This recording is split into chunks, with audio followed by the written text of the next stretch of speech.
Hey everybody, before we start this episode of the MinnMax Show podcast, the folks at Fixture Gaming want you to know about the Fixture S1, which is the clip that you put on your Nintendo Switch Pro controller and actually slide the screen into for a very smooth, comfortable way to play with the Nintendo Switch on the go. You can go to Fixture Gaming's official site and get $5 off by using the promo code MinnMax. You can also check out the Fixture Gaming carrying case, which is a bit extra on top of that, but you can fit everything in there and it even has slots for your cartridges. It's very handy. And because the folks at Fixture Gaming are very generous, they are giving one of these away with the custom MinnMax logo on it for the Fixture S1. So if you share this episode of the MinnMax Show podcast or any MinnMax video or podcast on Twitter, you can use the hashtag GamesFriendsGettingBetter. No spaces, GamesFriendsGettingBetter, as you share this episode of the podcast on Twitter, and we'll randomly choose somebody to actually win the Fixture S1. So thanks so much to the folks at Fixture Gaming. We appreciate the custom MinnMax version, and we hope you win it. All right, now on with the show.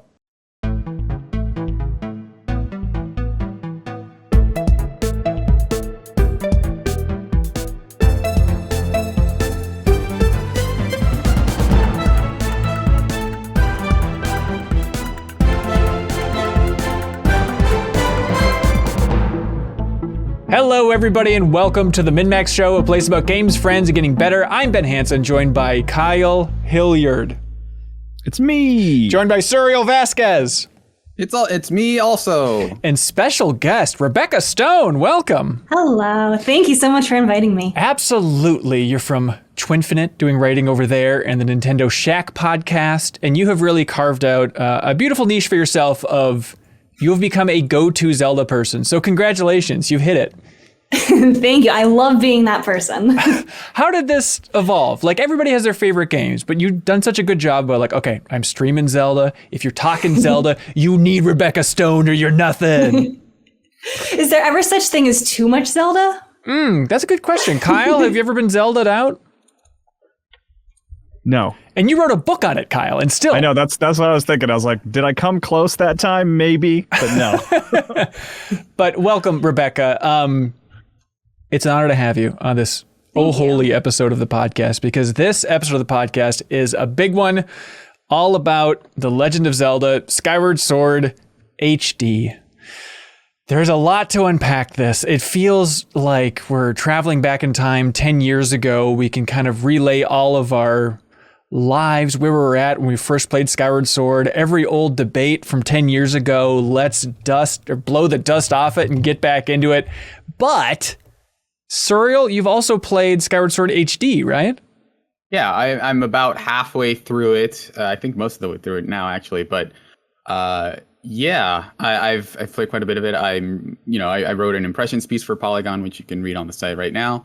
But yeah, I'm shocked by a few things and reminded of a lot of other things. And yeah, this game is, I think Ben Reeves put it in his review best, where it is a game of high peaks and low valleys. But yeah, I'm enjoying it overall. Oh, good. Okay, we'll get into all that good stuff in the back half of the show. We have some great community questions that people submitted over on Patreon. Also, Kyle, you should look alive for this part. At the very end of the show, we're going to have a big reveal. We're going to be revealing the next Deepest Dive, the next game we're tackling for the best, most thorough discussion about games on the internet with the Deepest Dive.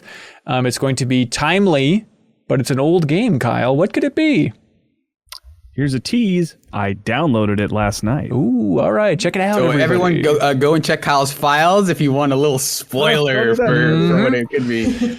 All right. I think Kyle. We should probably go back in time first for Skyward Sword, right? Kind of unpack where we were 10 years ago, our thoughts on the game, kind of how its reputation has evolved, because it is a fascinating game, I think, in a lot of different ways. But Rebecca, take us back into your life when you were like just craving that next Zelda adventure, and you had to wait, 5 years between Twilight Princess, a console adventure between Twilight Princess and Skyward Sword? Like, what was your hype level before this thing came out? Oh, so back then, that was 2011 or so. I was in high school still. Perfect. But yes, I tracked it as much as I could. I was always like looking for the next trailer, the next teaser image, whatever they were willing to put out. I grew up playing Zelda games with my dad. And so he was kind of there involved with me, and we were excited for this. We were anticipating it. I couldn't get enough of it. And I had known from Twilight Princess how many times it was delayed, kind of anticipating with that and, hoping that it wouldn't be delayed for this. And of course, we got it right away. I think back then I was so disconnected with everything that wasn't Zelda so much that I didn't realize that I needed that extra part of the controller. What was it? The Wii Motion Plus. Yeah. So we bought Skyward Sword. We came home with it, tried to play it, and we couldn't. So we had to go back out to the store and get that. I guess we didn't get the marketing there for that. But then soon enough, we were playing it. Yeah. I remember that day. I got hit similar thing with Majora's Mask. Didn't have the expansion pack. Got the game on Christmas. Had to wait to get the expansion pack when all the stores opened after Christmas. Yeah, it is weird. It's kind of like a testament to, I don't know, Nintendo's wiliness or something, that it's like, we needed to buy this Wii Motion Plus just to play this game. And I don't even remember buying it. It's like, yeah, at some point I just got that because well, of course, if we want to play a new Nintendo game, we're going to have to eventually upgrade the hardware in some way.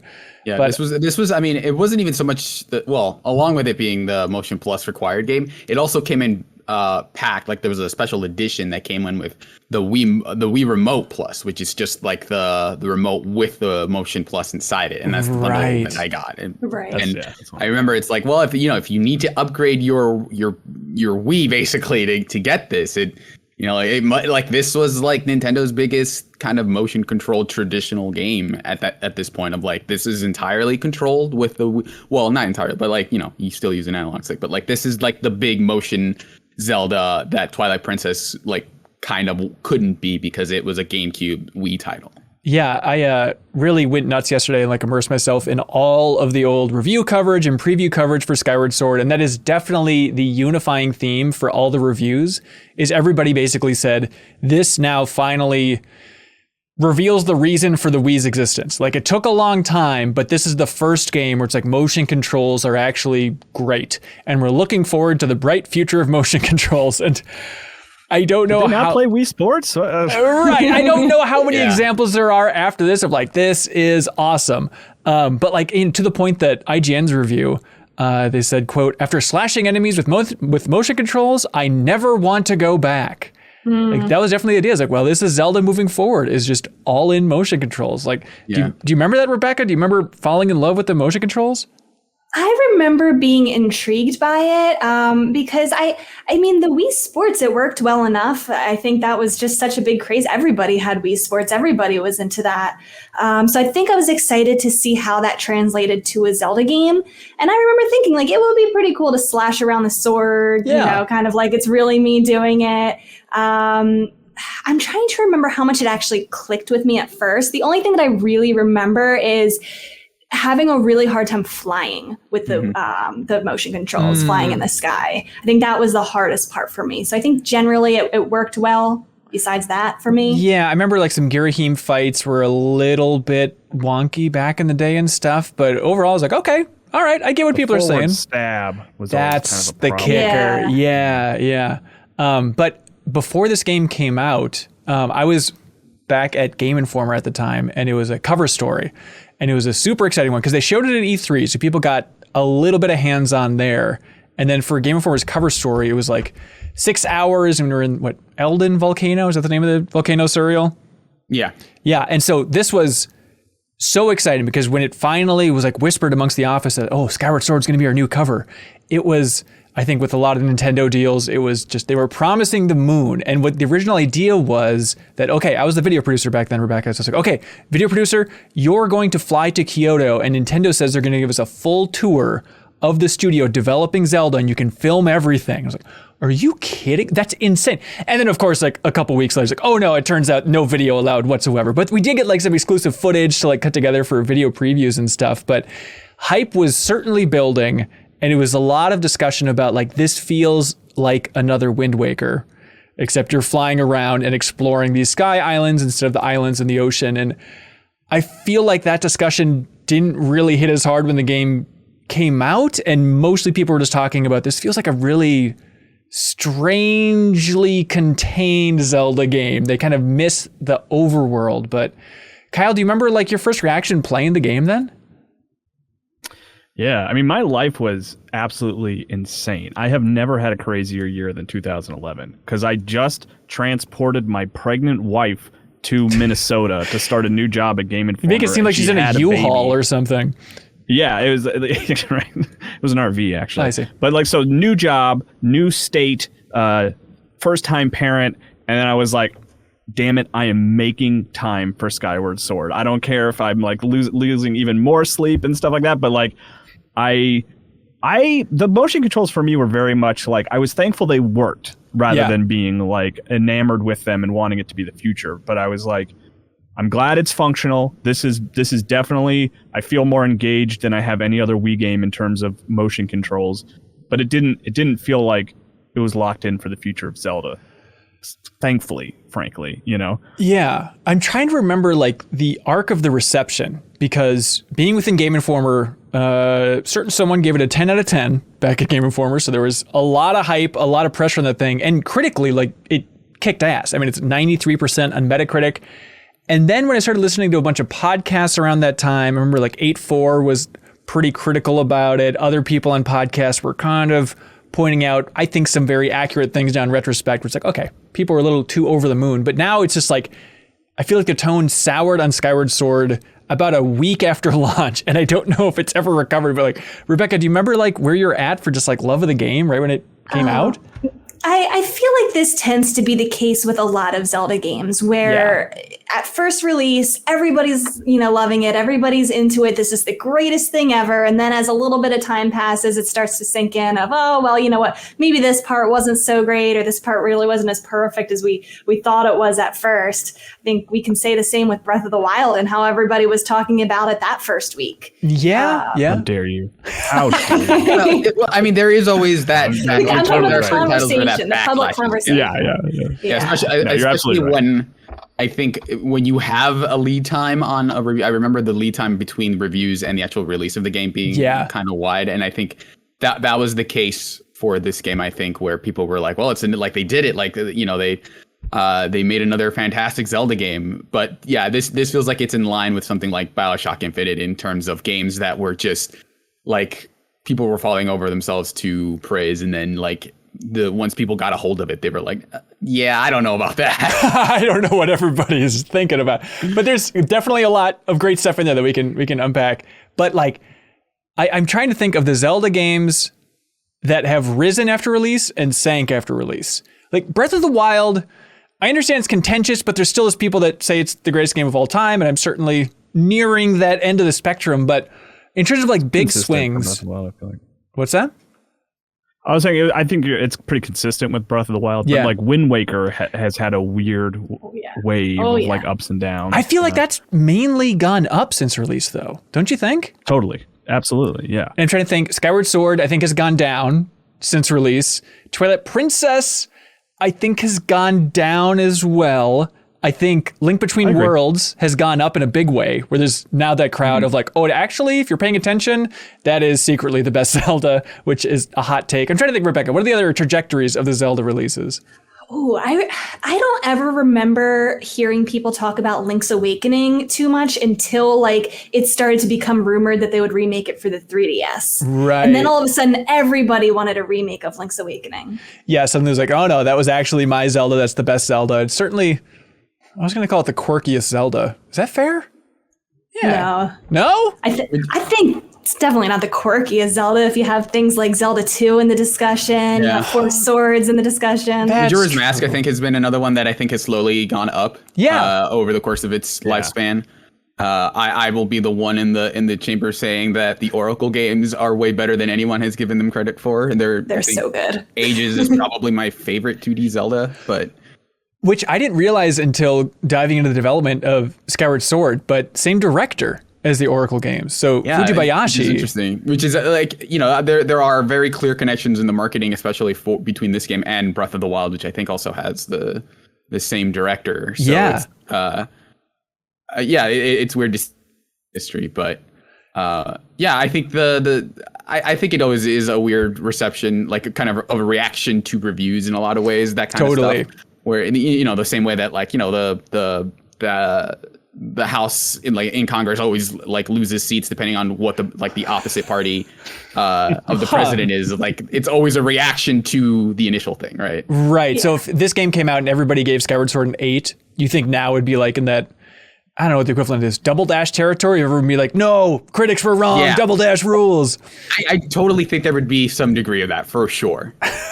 It's so weird trying to attract that perception overall. Because I think like people see review, like especially Metacritic stuff now as like this is like the opinion of record, right? Like Skyward Sword got a 93, and I think the people who are passionate about disagreeing with that are gonna make their voice heard.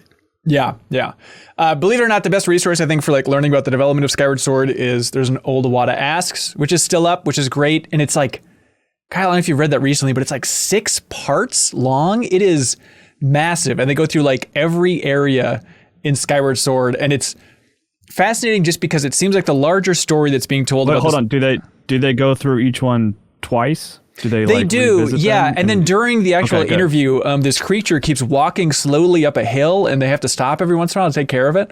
But yeah, no, it's fascinating because it just kind of tells this larger story about ramping up for like, okay, big new console Zelda game. We need to pull in as much talent as we can. So it was largely like a new team. Like they pulled in Fujibayashi as the director who had worked on a bunch of the handheld games. Like he was director for Minish Cap and Four Swords and the Oracle games. And obviously he went on to direct Breath of the Wild. But a lot of like that Breath of the Wild team was forged in the fire of this game's rough development, which at some point Aonuma said, quote, the development, I have to say the mood was very nasty for like the beginning phases of it because they kept having so many detours and reworkings of what they were actually trying to do. And it's fascinating that they said that the entire idea of the game came from, they were talking about how they want these different regions. Okay, we have the sand, we have the volcano. And apparently they were stumped on like the roads in between them and how everything interconnected because the vision from Miyamoto and Aonuma was that we want this to be a dense, connected world. Don't make it a broad overview. We think we can compact things down and make it much more dense. Like, here's the quote here. I think we're able to keep such a big project together because the game world this time is structurally simple. We talk about all these dense places, but structure-wise, there are only forest, volcano, desert, and sky. And so that was an early pillar of theirs, as they wanted it to be dense. So then the idea was, well, how do we navigate these different areas? And Aonuma in that Iwata Asks said that the vision was, they thought of Mario 3's overworld. And they're like, why can't we just have it be selecting where you want to go like a Mario overworld? And then they realized the best way to do that is if you're in the sky and able to drop down to these different regions. And so it's so bizarre that the idea of the Skyloft and the Sky Realm in general came from Mario's map, but that's the way they pieced it together. But it's really interesting. We want to go dig into it and find out all that fun stuff there. Let's see the game itself. I guess we should talk about how it has aged, Surreal, like the HD version. What's it like to go back to this thing? Yeah, it's so interesting. I totally get why, but it's so interesting to see that everyone was like, oh yeah, this is the thing that proves the Wii's potential, because like I think playing it, it's like they've added analog controls to this game, and my takeaway is like, oh yeah, they didn't need motion controls for this game really at all. Like it's shocking how well it works without all of that stuff. Really? That seems crazy. Because like so they map the biggest thing is like combat, where you have the 8-weight slashes and stuff, right? And I think they map that to they do map that to the right analog stick, and it works like really well. Like I think in terms of like the pure physicality of it, I think this is like some of the best Zelda's combat has ever been. With like, it's kind of dopey, like it's very theme parkish in that like, oh, the enemy is gonna like put their sword up next to their face in one of 4 directions, and you have to map and you attack accordingly. But it's like, even when you're fighting like random insects and stuff, it feels better to swipe the analog stick than it is to just like press the B button to attack. I think that like that stuff works better. And like Kyle said, like the thrust works a lot better now too, now that it's just a click of the analog stick. It just feels so much more precise and actually brings out what I liked about that combat.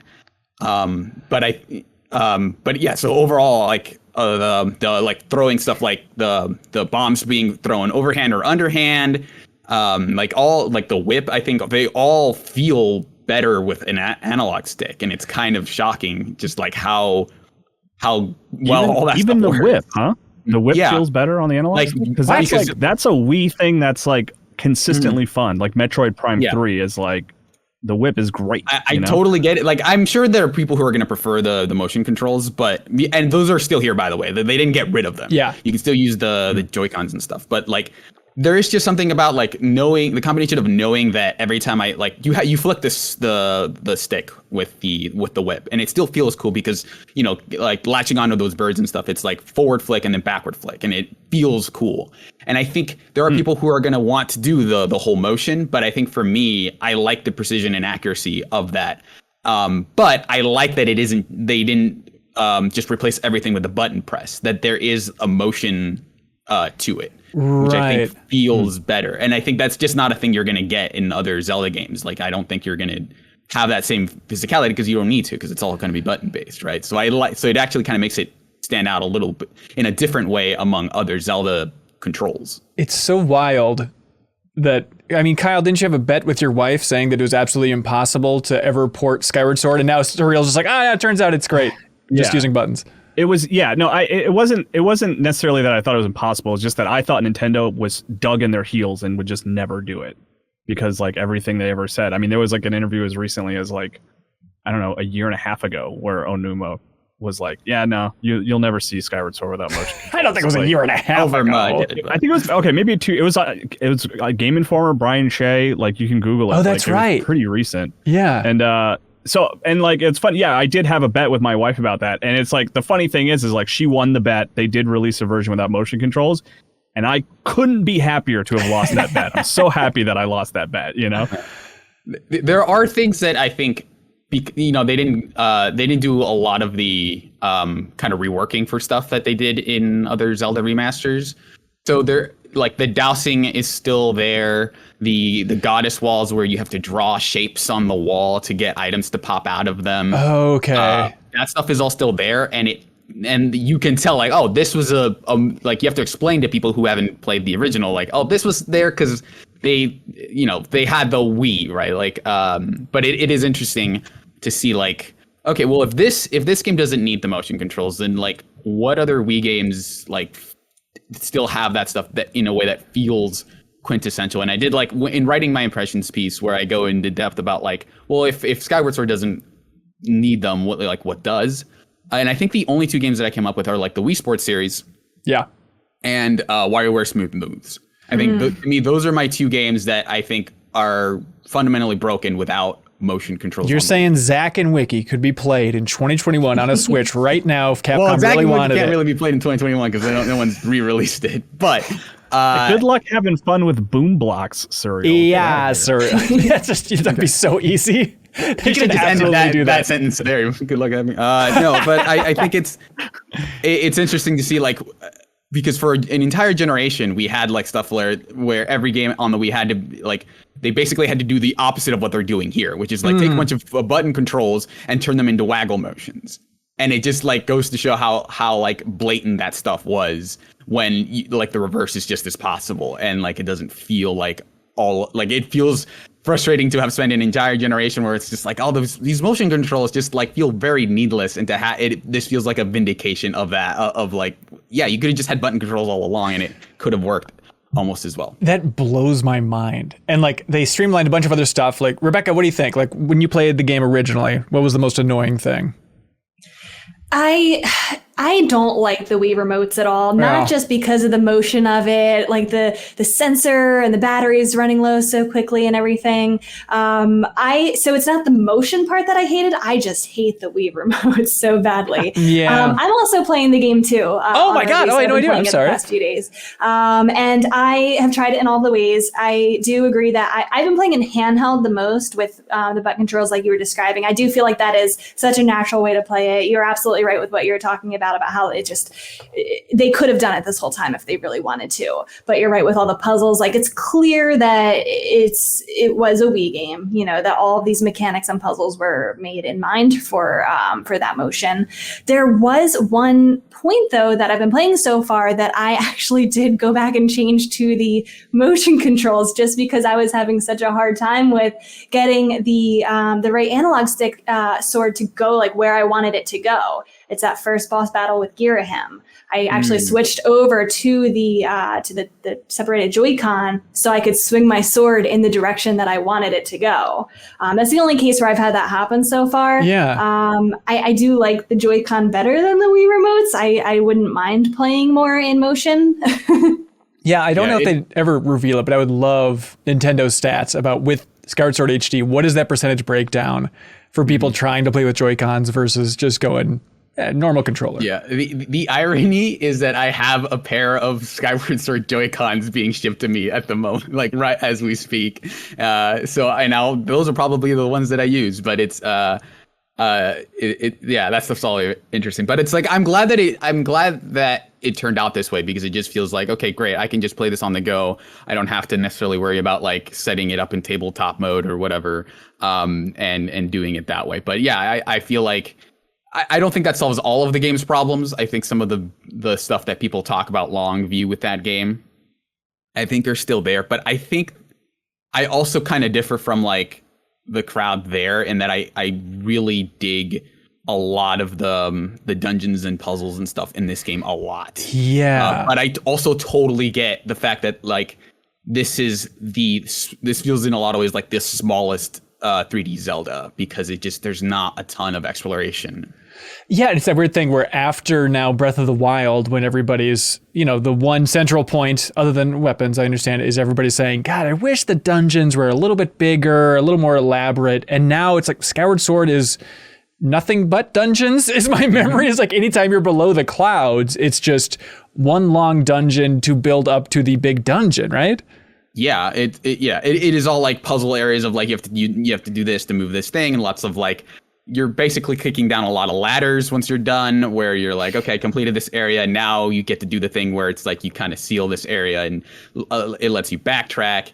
But yeah, by the way, quick aside, kicking down a ladder is like one of those core video game things that like I've never done in real life. Like no situation where that's ever happened, but like every other game I play, I'm kicking a ladder to make it. Did you think it was going to be as important as minecarts were when you were a kid? Yeah. Mm-hmm. Yeah. I was going to have to avoid quicksand and kick down ladders like all the time. That was going to be adulthood. Speaking of minecarts, I just got through the minecart section. That is still a section that I think is bad even with the regular controls. I don't think that section is good at all.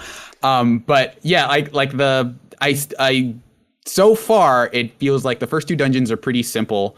But like that third dungeon I think is so good in that the item ostensibly is like the dust bellows, which is like this blower thing that moves propellers. But like they combine that with like you get the beetle item, which is this flying drone, right? And then in this dungeon, in the outside version of this dungeon, you get the ability you upgrade its like ability to grab things. And so now you're grabbing bombs and like basically like bombing areas of the map with it. And it feels like such a cool combination of these two items that builds on like the progression of items, right? It feels really cool to put that stuff together in a way that like you don't get out of even something like Breath of the Wild, where it doesn't like that kind of thematic, like, okay, we're going to do this and then specifically this because we know you've done this before.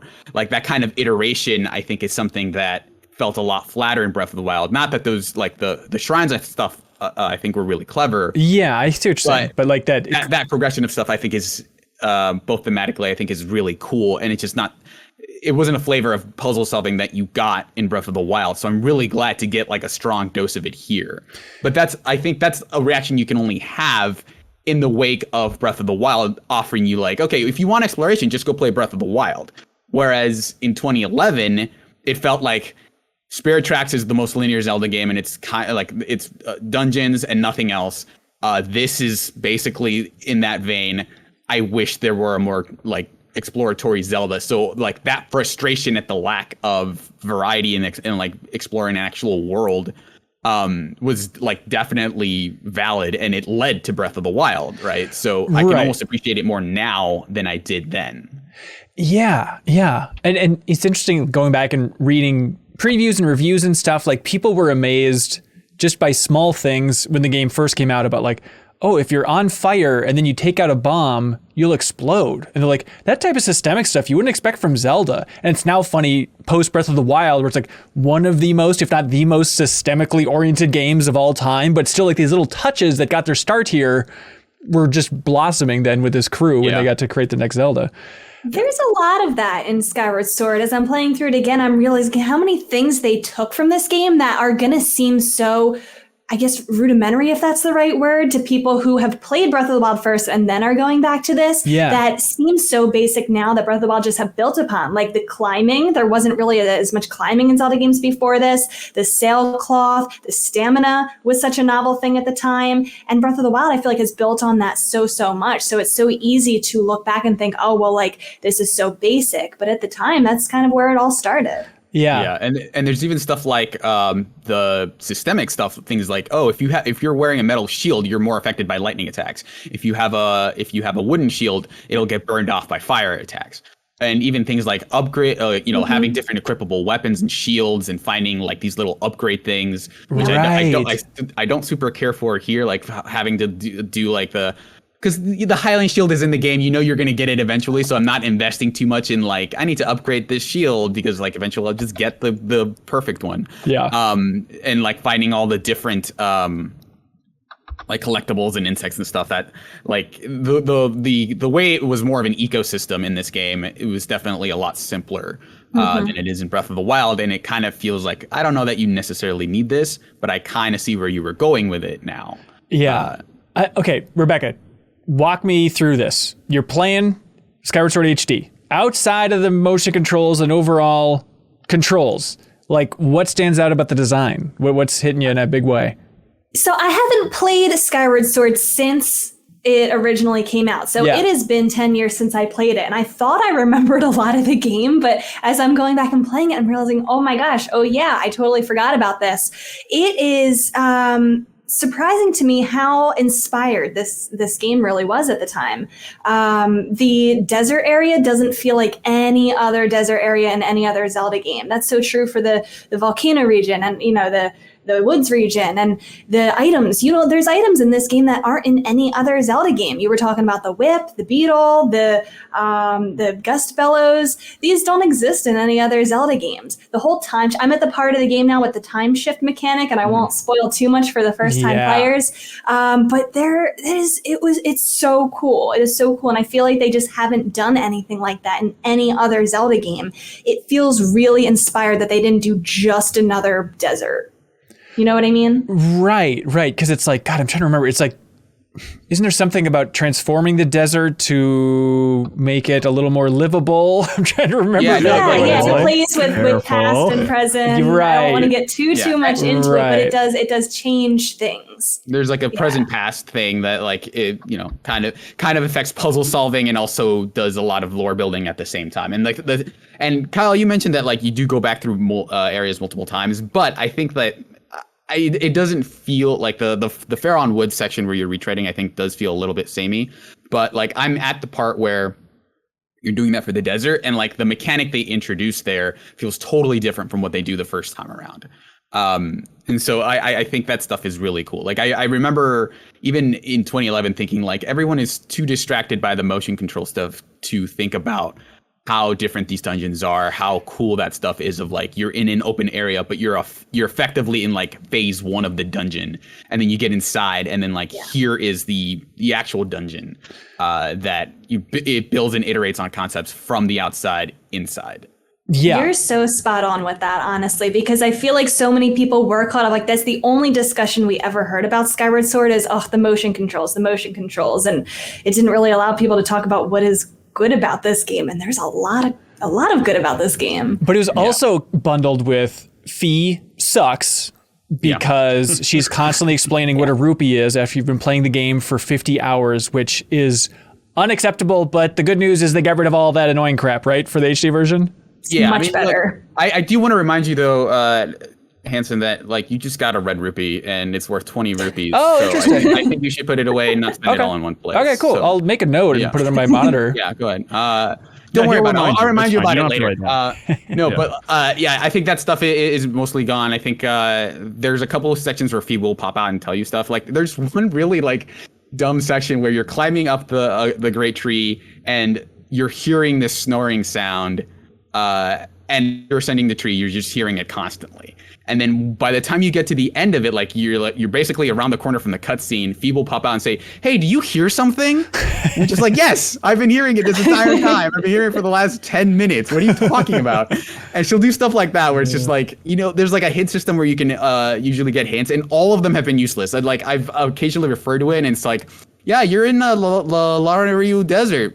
Time's kind of weird here, huh?" Later, and then it just feels so superfluous and unnecessary. It just and I go into this in my impressions piece, but that is the other remnant of this game being designed specifically for the Wii, because it is the Wii opened up gaming to a bunch of new people. That's interesting, yeah. And this is the game for them effectively. Okay, this is a Zelda game. This is really cool. We're gonna have to try to explain a lot to you.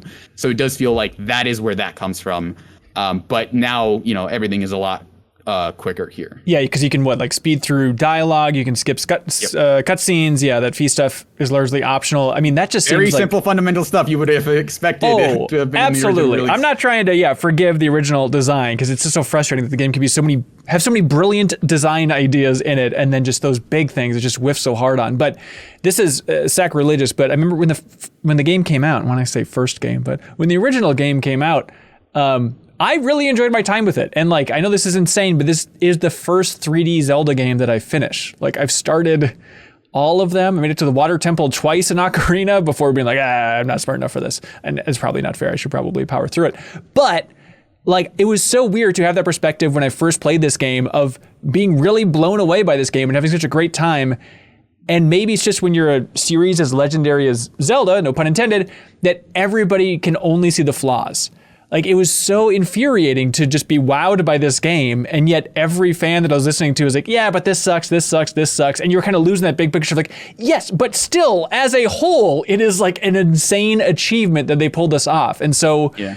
I mean, Rebecca, do you think the HD version is going to redeem this game's story?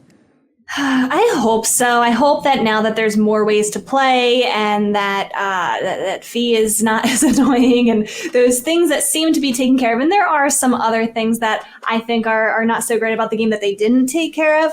I hope that people can look past all of that now and enjoy it, because I do think it has the best story of any Zelda game. Yeah. I do think that it has some of the best dungeons of any Zelda game. And I think those are the things that people should be talking about. Yeah, I mean, yeah, I'm glad you mentioned that, Rebecca, because before we ended, I wanted to make sure I mentioned that it probably is still my favorite Zelda story. I'm not as fresh on it as you guys, but the story is really interesting, especially for table setting for the larger Zelda franchise.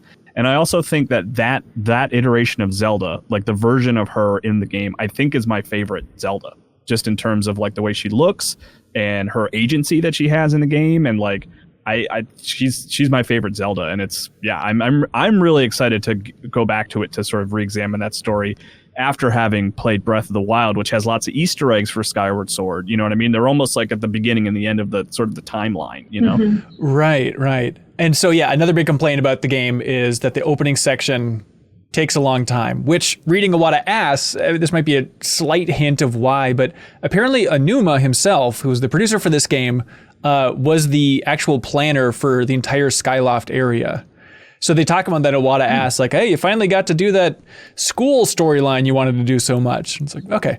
It makes a little more sense when it's okay, this is the boss's pet project. I understand why maybe that was a little bit more ballooned, but yeah, Rebecca and Suriel, is it a slog to go through? It's I clocked it. It still takes about 90 minutes to get to Farron Woods if you're kind of approaching it. That's not so bad. Normal. I still thought that it was a little bit slow at the beginning. Yeah. I prefer games where I can just jump into it, and I'm not saying it has to all be open world or open, be able to do everything right away, but I don't like long intros. I like to be able to get into the action as soon as possible. Yeah, I think it's better than Twilight Princess. Gotta hate Groose. He's no good. Because I think I totally agree that like I would have maybe liked something that, you know, kind of throws you into the open a little bit more quickly. But I think I enjoy the story that's going on more than I did in Twilight Princess, where it just felt like you're kind of like, we get it. Link is a farmer and he has to do cattle, which you don't have to do anything remotely close to that. In this one. So it just feels like you're just watching cutscenes for a while, which, you know, I guess you can skip those now, right? If you really just want to get into it more quickly. But you know, like I didn't hate the story, right? Like I thought this was entertaining, but yeah, like you're basically running from cutscene to cutscene for the first hour and a half or so. But it feels a little better because it's just it being optional. I think even just does a lot. So that's how it works, I think. Yeah. All right. Other big conclusions after playing some of HD that we haven't hit on yet? The Silent Realm stuff, I think, is maybe a little bit improved just because you don't have to wander around and read item descriptions while you're being chased by giant knights.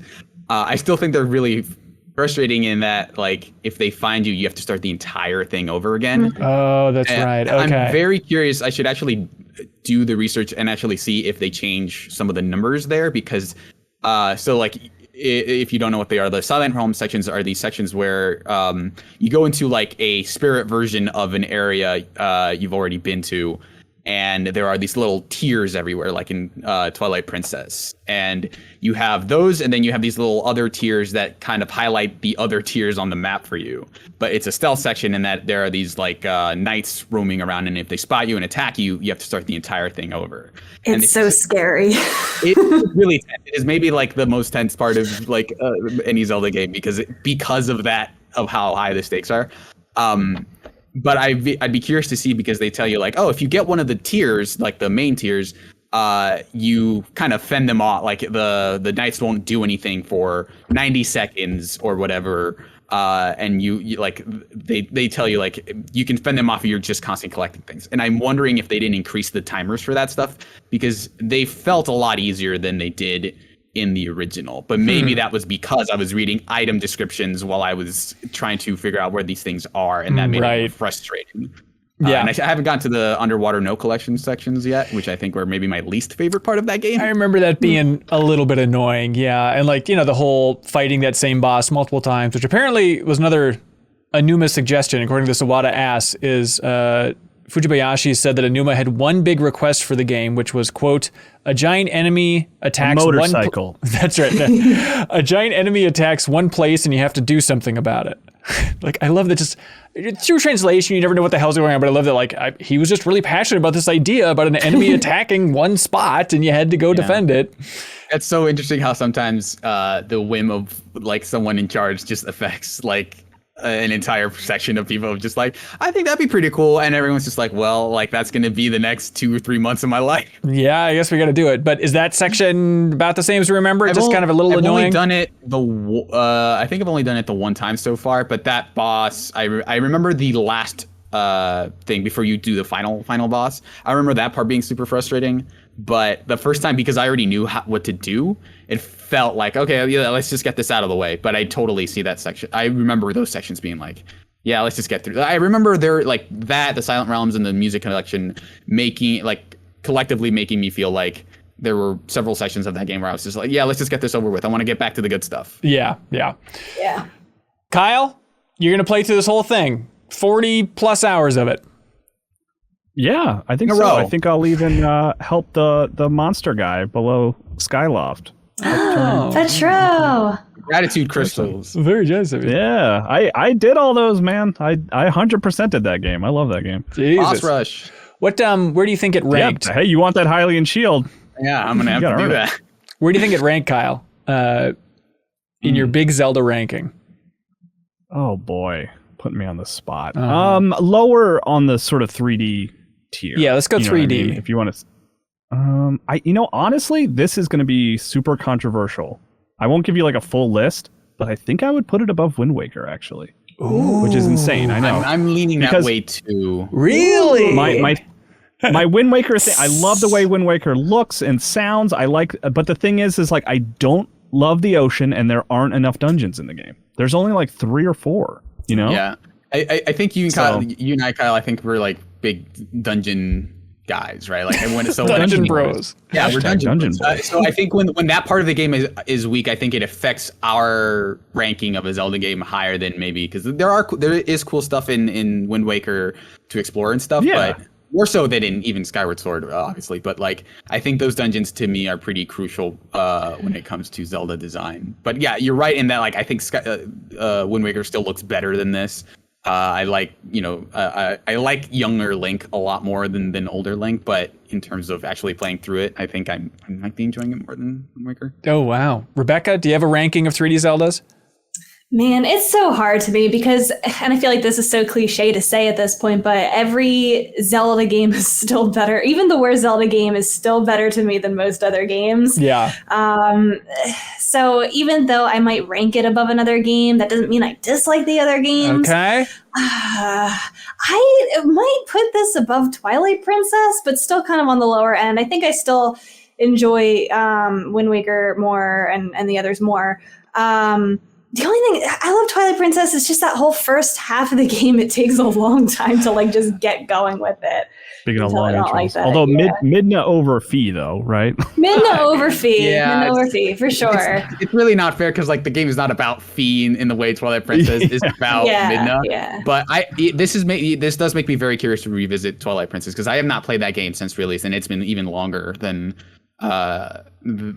Skyward Sword. So I feel like before I rank it relative to that, I should go back and play it because I remember that game being super long. I remember the intro being really long.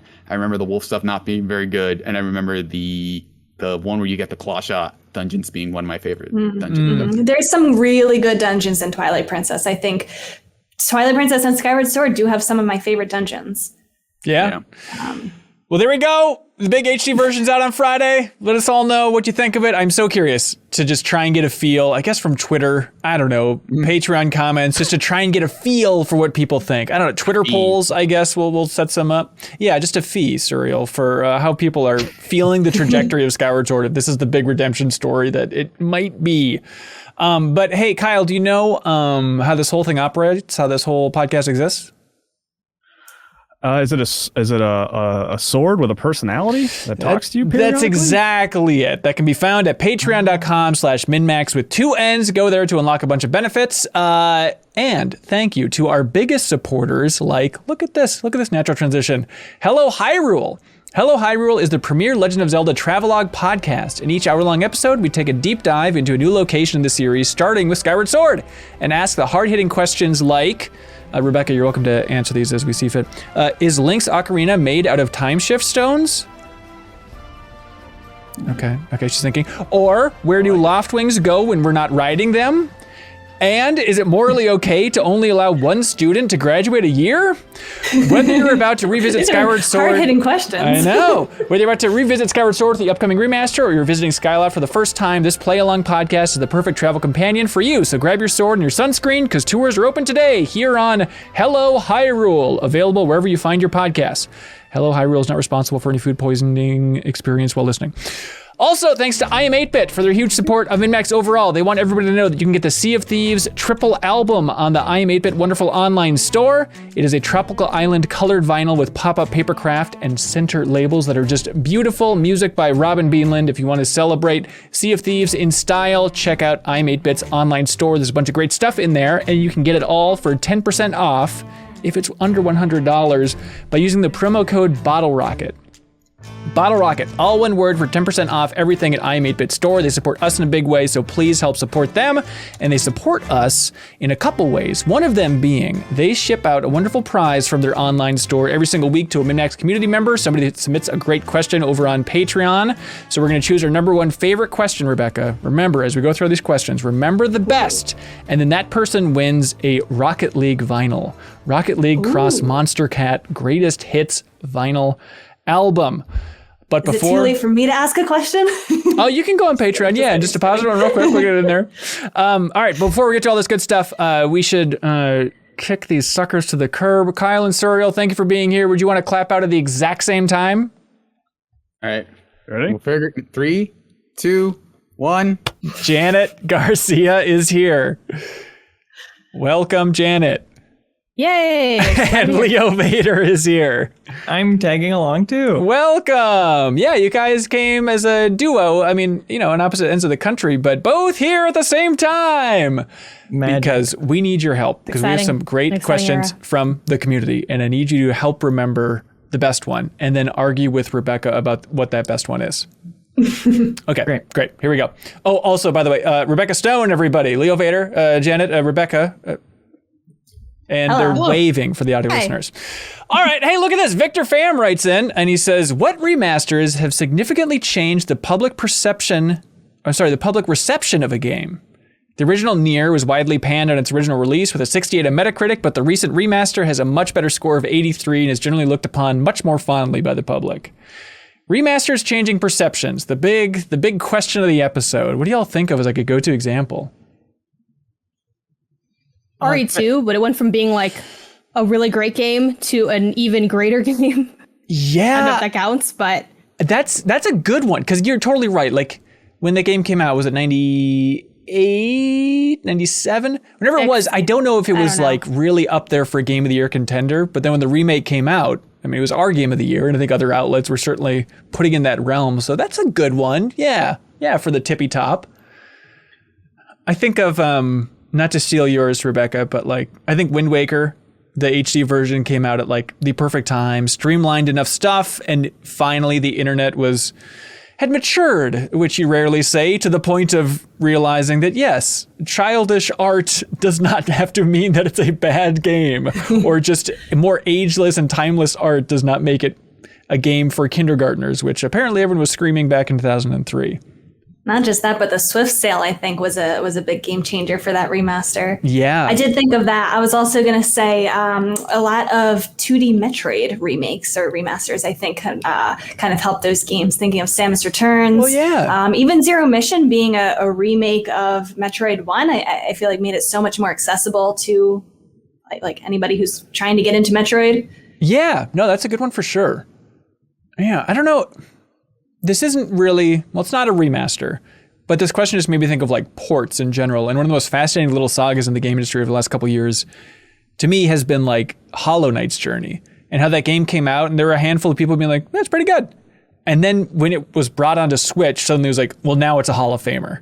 Like there was this weird public trend that shifted when that thing made its way over, but not really a remaster, Leo. So I don't think that's fair. No. Yeah. Shame on you. Yeah. Can you think of one? Batman Armored Edition. Oh, man. Hell yeah. Suddenly Arkham City was good. VRG writes in and says, hey, MinnMax and Rebecca Stone. As a twin, I am naturally curious about the name of Twinfinite. Is the organization specifically tailored to the sophisticated gaming interests of my people? Great question. I have no idea why Twinfinite is called Twinfinite. That is not a question for me. Can't answer it. Give us a lowdown on Twinfinite. What's going on over there? Gaming news, features, reviews, everything that you want in gaming. We do some entertainment stuff too. I'm a staff writer over there. I do a lot of Nintendo stuff over there. Fun stuff. Yeah, all right. Do they have podcasts, or is the Nintendo Shack podcast separate from yeah, Twinfinite? we're just writing. Okay. No video or podcast or anything. Has there been discussion about that? Do you want to kind of grow it in that direction? I don't know. I mean, it would be kind of fun. I mean, I do a podcast that's separate from Twinfinite, so I enjoy it. Right, I would be up for that. Yeah, all right. Glass writes in and says, Persona 5 Strikers does not have an autosave option. So when I ran the latest update on my Switch, I lost 3 to 4 hours of progress. After my initial emotional breakdown, I booted my last save and was pleasantly surprised how much I learned in the game from my last save until now. Now I'm kind of happy it happened. Have you ever lost progress in a game that you were totally okay with? I remember it well. Yes, walk us through it. It's not exactly the same thing, but Red Dead Online, in my hayest of heydays with it, I had a 101-day daily streak going, and they put out a new update that I was so excited about, and I was streaming it at Game Informer. Yeah. And I showed off my 101-day streak, and then I went to change my appearance, which was a new feature they just added, and somebody in the chat was like, oh, by the way, if you change your appearance, it resets your daily streak. Oh, no. So I was just in the menu when I found that out, and sure enough, popped back out, and I lost 101 days, which in that game, like, the longer your streak is going, the more of the paid money currency you're making. So it was like a big loss. Oh, but my in a God. way, the positive is it freed me from having to check in every single day. Otherwise, you'd still be playing it every single day. Yeah. Did you play the new update, by the way, yet? Yes, it's all right. I'm more cynical about it than past updates. It just feels like I'm waiting for them to make that big reinvestment in it, and their updates keep being like little content from a clearly tiny team that every time they update anything, it breaks 100 other things. And it's crimes is the big headline crimes. For that's what they've added for this update. That's the big key point. Yep, and you earn a new currency very slowly that you can pay for access to a new heist type mission, but it's much simpler than you might be expecting. And you can also pay the paid money currency to get that new currency faster. So okay. All right. Hey, look at that. Red Dead Online, still going strong. I don't care what anybody says. I'm sorry, but lost progress. Does anybody else have a story of not minding when that happens? Yes, I was playing Life is Strange 2, which for anyone who doesn't know is episodic. So there's 5 episodes or chapters. And they came out, I think, a couple months after each one. And after episode 4 came out, and I played them as they came out, I lost my entire save file. The PS4 became corrupted, had to replace things, whatnot. And so that was right before episode 5, and I didn't want to go through and replay all of the 4 episodes just to replay episode 5.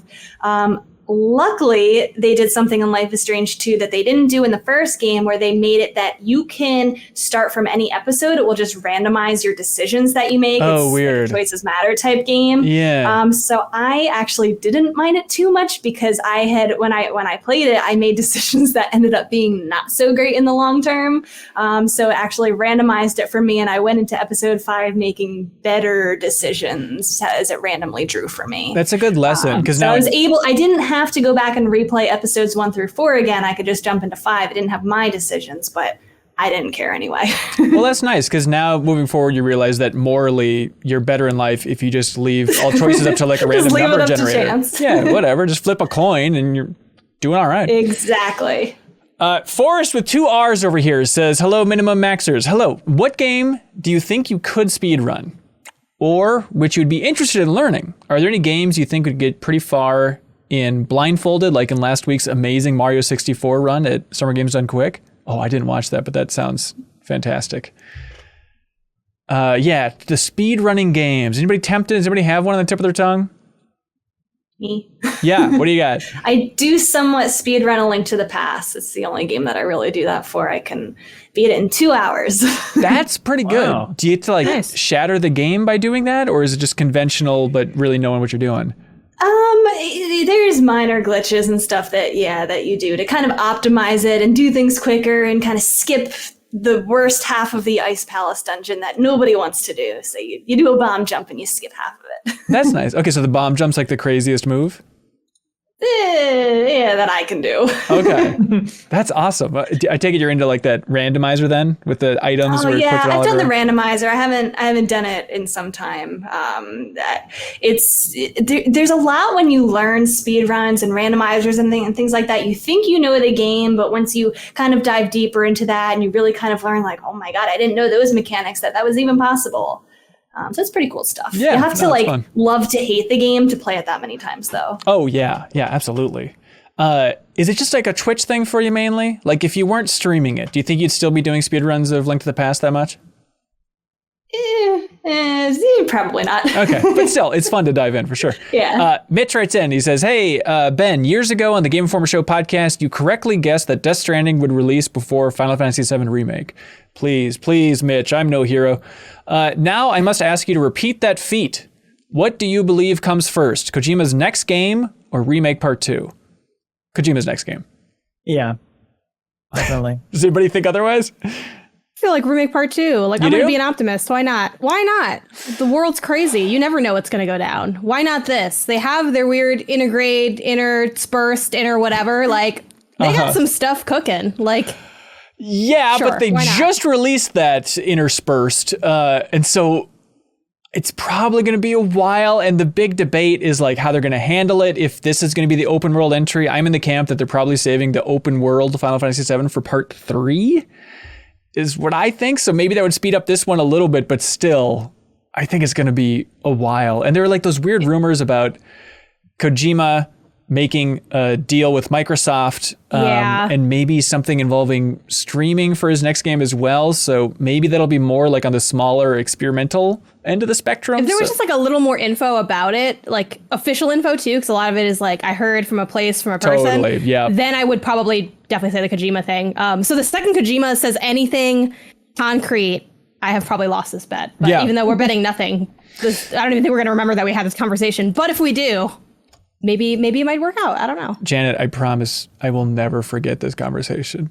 This is a Hall of Famer in my mind. It'll live on the internet forever.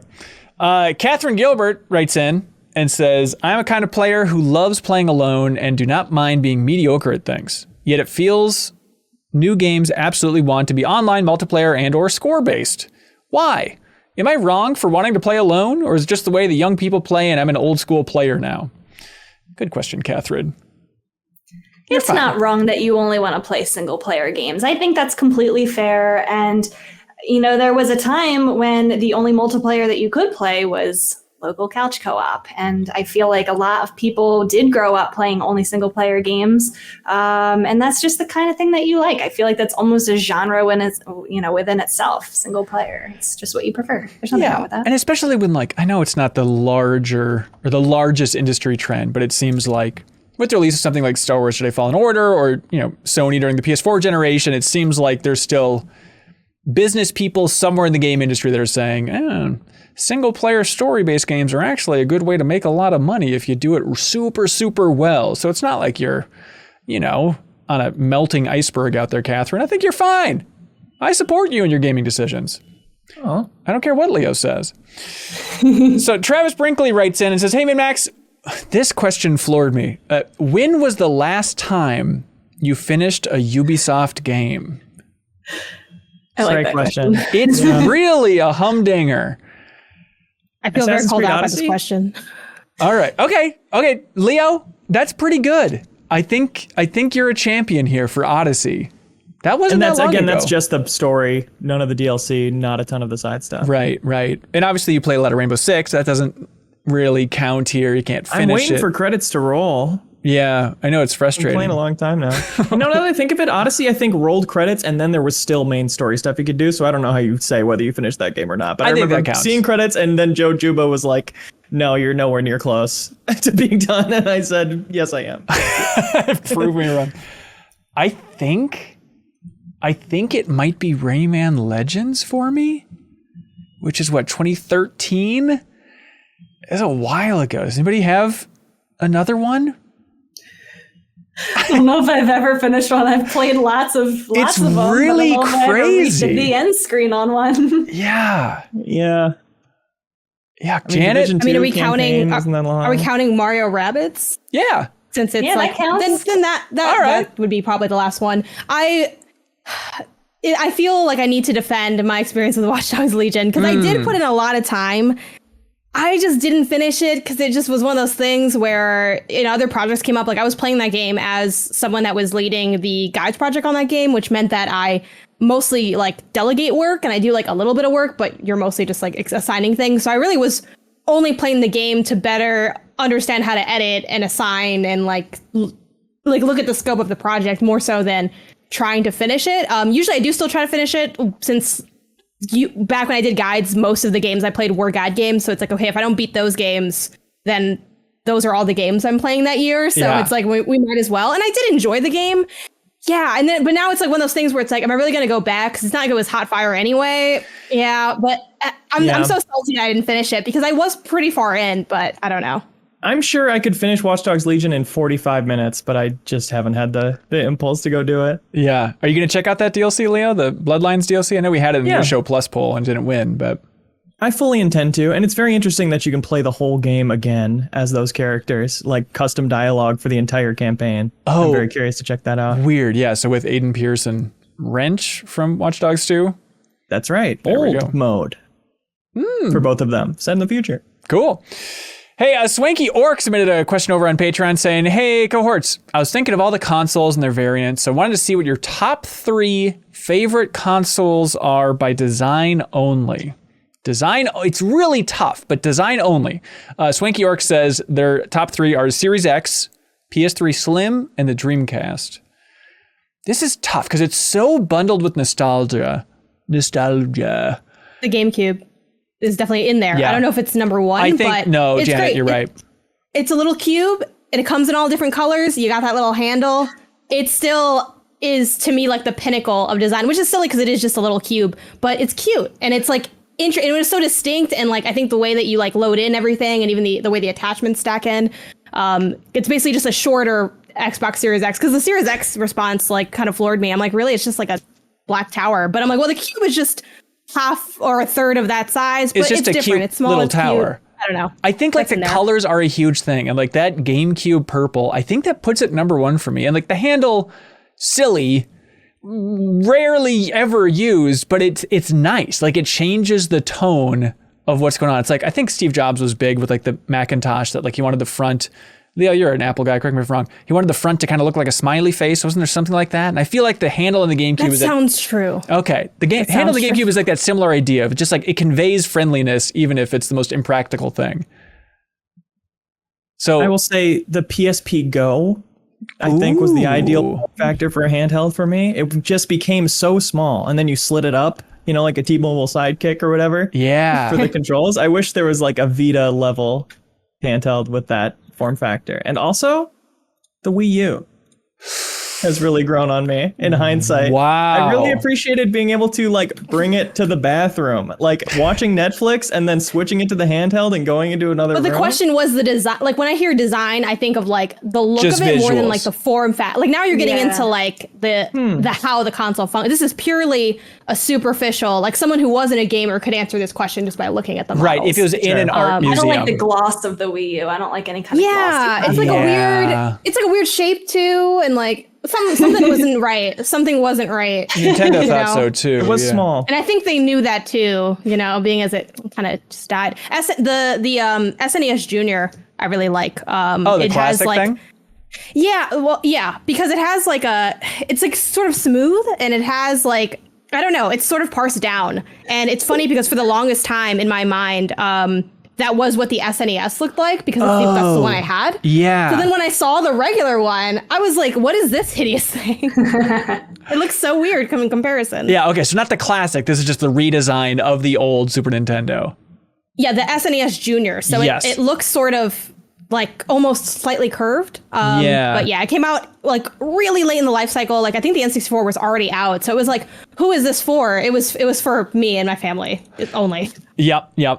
God, I love the PlayStation 1, obviously. I don't think it's great looking, but you did remind me with that SNES Junior thing, like the PS1, like that redesign of the PlayStation 1 where it was white and they were trying to sell it with like the little screen that popped up and it was just kind of like a smoothed version of the PS1. That might be up there. So I think my list is GameCube number 1.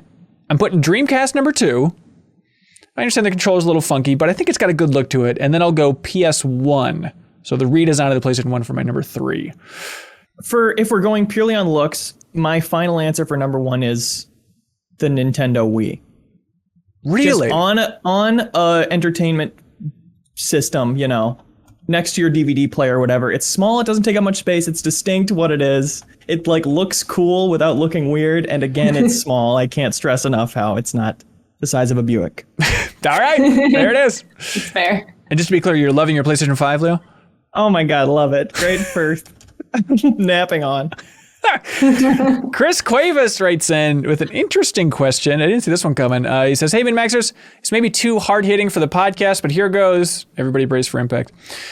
Japan being host of the Olympics has raised a lot of awareness to certain topics, and one of them being issues with xenophobia. As someone who is a bit of an anime weeb and a lifelong fan of Japanese culture and history, I've always wanted to visit Japan. However, I find it pretty messed up that there are literally places over there that say no gaijin allowed.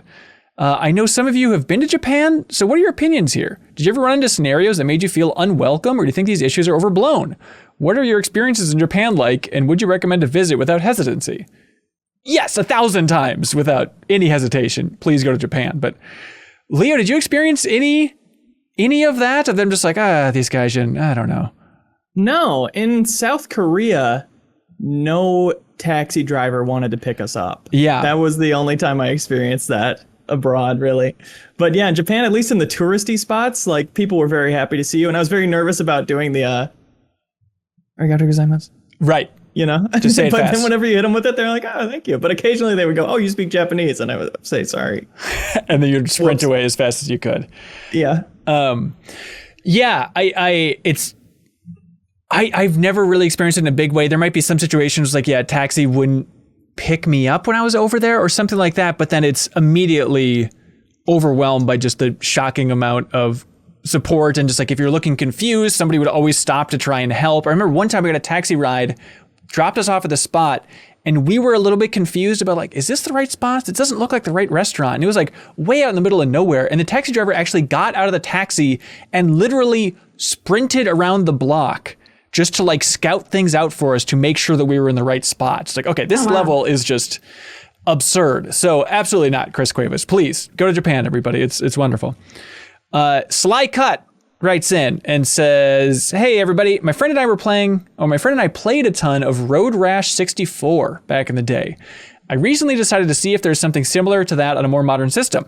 I found Road Redemption, released in 2014, as its Scream's spiritual successor. I scooped up the PS4 version, and my friend and I played it on PlayStation 5 all night. Throughout the night, we noticed on one of the tips that appear on the screen after you die, it says, having fun? Let developer Ian Fish know. And then it listed his phone number. And at the end of our session, my friend and I decided to call the number. If anything, I expected a pre-recorded message. The game is 7 years old, but someone answered, and it was indeed developer Ian Fish. He was excited to hear from us and immediately asked what platform we were playing on, gave us tips on which bike and rider to use and which weapons/abilities to focus on. We talked for a few minutes before telling him to have a good night. I was blown away by this. It's such a cool interaction. Have you ever heard of a developer doing anything like this before? I remember being amazed that in the commentary tracks for Portal, Gabe Newell just gives out his email address. And I'm sure nobody would... I'm sure that, if you sent him an email, it'd probably take him a while to get back. And I'm sure he's now so backed up that I'm sure he hasn't responded in a while. But I love this idea. And somebody else, Adam Moran, also commented on this post saying that he did the exact same thing, called and really enjoyed the game, and then just talked to this developer, which is a bold move. And what happens when that developer changes phone numbers, I wonder? Do you think they'd patch it out? I hope so. Okay, yeah, I certainly hope so. Anyways, Owen Shannon writes in and says, hello, people. Have any of you ever had a desire to be a part of game development? If so, what part of the team would you want to be a part of, even if you weren't technically qualified? I'd love to write. Yes, and I don't know. There's something that would probably become nightmarish, but sounds fun. Just the idea of, like, here's what we need to have accomplished in this scene, and, like, now write it so it's entertaining. So I feel like those kind of little challenges, like little writing assignments, feels like that could be really rewarding. That'd be fun. So basically, like, doing punch-up script writing for, like, these enemy barks. There's only so many times the enemies can scream, I think they're over there. And, like, if they brought you in to try and, like, spice those up a little bit. Yeah, or just, like, we need more conversations for you to overhear. Yeah. All right, I'm going to come in with this zinger. I think that's the last of them. You did do some writing, though, right, Leo? Like, you've done, like, work in that space. Yeah, my hit game Frog Wednesday 2. I wrote all that game. So you have to, you have kind of already, like, done that a bit. Like, what was that experience like? It was cool. It was complicated. It was like plotting it on a flowchart, getting this flowchart software. So I because it's you make decisions in the game that impact your path, and making that flowchart and having each node on the flowchart be like a link to the page of the dialogue that is within that, like, little node of gameplay / story. It was like a big project, and it was really satisfying to have come together for sure. But yeah, the idea of doing it with, like, a large team versus just, like, it was kind of the one friend of mine who I sent it off to and was pretty agreeable with everything. Like, that was fun collaboration, but it would be cool to collaborate on a larger scale too. Yeah. Janet, Rebecca, you ever been tempted in a direct way by any job at a studio? I don't think I'd be very good at it. I think everybody imagines themselves kind of changing games to be the way that they want to be or something, just kind of being part of that world building and story building and kind of wanting to mold that direction of where that goes. I would love to do that even if I wouldn't be so good at it. Just, I don't know, coming up with ideas. The ideas person. Influencing that. Yeah. The world building and the character building and everything like that. Yeah. I'm like, I'm more of a visionary. I don't have skills or anything, but I can just like come in and like, you know, maybe I go on a stage, like, I don't know what I'm talking about. I'm saying we can do things we're not going to do. Like, I'm ready to bring down this theoretical studio. I feel like but everybody thinks that they would be so good at that, but I know it's so much harder than it actually is. Like, I don't know enough to have like a really specific answer, but I'm definitely open to it. It's not something I want to do, or else you would see me or hear me more actively pursuing whatever those steps would be. And like, spoilers, I have not done any of that. Like, that's not reflected in any of my content, and I'm not doing it behind the scenes. For me, the appeal of working on like the development side has always been still more within like my wheelhouse. So like, I'd be a developer in the sense that everyone that helps get a game made is the developer, but I don't really see myself having like a more direct hand in, like, I guess what we generally think of when we think of game developer, where we picture people typing away and making code and building the thing. I feel like I'd have more of a role in a studio or with a publisher that is more of a communications based role, which is like what I do now. You know, I don't really see myself getting in there and like doing stuff, but life's long. Like, I'm not opposed to it, and it does seem cool, but not an appeal point for me right now. Yeah, like that focusing fully on one game or one series or just one studio's games, like that's a big commitment, and we're really spoiled, I think, by being able to jump around and think about all these different games. Like, all right, this week really focusing on Skyward Sword. Next week, who knows what we'll be talking about? Probably whatever EA is announcing, right? And I think keeps things very fresh, but the idea of working at a studio, like, I've never really been too tempted. There's obviously the path of like, okay, I could be a video producer at some studio, maybe at some point. I probably applied a couple times along the way, but I was never really too passionate about it, because it's like, what, best case scenario, I'm making Pokemon trailers? Like, that just does not seem very fun, just to loop that music over and over and over again. Yeah. There's something that seems really hard about the idea of working for one thing on 1 to 4 years. Yeah. And then it comes out and is discussed for 2 weeks, 3 weeks. Best case scenario. Disappears. Yeah. Oh, yeah. Like, I always think about this. I always think about how long developers have had to sit on secrets. Like, think of The Last of Us Part 2 and all the surprises in that game, how wild that game's story is. And that game came out, last summer? So a year ago, but it feels like, oh my God, that's ages ago. Who would even think about that? But think about, like, from Neil Druckmann and the rest of the team's position, where they were sitting on those surprises for 4 to 5 years before that. They're just trying to reframe constantly, like, I understand in this interview why the developers are more passionate about talking about these crazy ideas. It's like, yeah, because it happened so many years ago when they were at peak excitement about this, you know? So just trying to reframe it constantly from how long they've been sitting on this. Mm-hmm. Anyways, Tim Laro submits a comment over on Patreon saying, I'm listening to the interview with Mark Dara, and it made me reflect, this is on our YouTube channel, former Bioware producer, made me reflect on what I've learned from game developers. While I don't make games, it's clear that lessons can be taken for life and for my career.